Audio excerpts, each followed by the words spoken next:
tarafına. Sen bana o zaman toyunun etle falan düğümü karrap var ya ho. Düğün ne mi takır var? Bana seyret. Şu alamızda koyaşak torun çıktı. Yıllar geçti karrap var ya öğlen ho. Öğlen aytene canlı on. Kıyıları kuğunun eten oğlum. Ey bana seyret. Ey deni doğuşlan öğlenlüğü. Hatta komşam öğlenlüğü. Ey kurslaşlam çağır. Çağa çuğur bari. Vah asıl dedi ağam ne yüreğimde ıncı var. Böğrümde de sancı var. Kıyıları kıgaytıp bol. Sen kelliden etip bol. Ey hocam.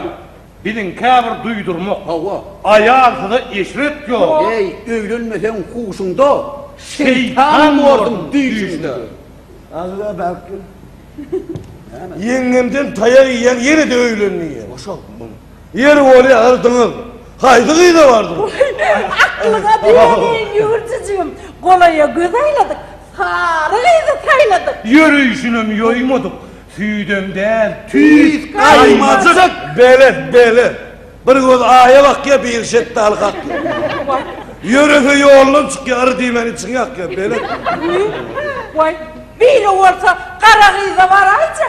Ayım diyenle aycacım. Ey olan öyün mü olaysa? Hava. Dede sen muğdan mersin. Hava. Bele toğulu anteniyal gepti bentiyal. Diller kaktuz ya söndür hutuz ya men bele don. Akıllaydan kıydın emin. Hava. Durma böyle dur diyene. dur dene değil, ver dene. Münasip ol sen yara. Baray mı ne olur? Ha?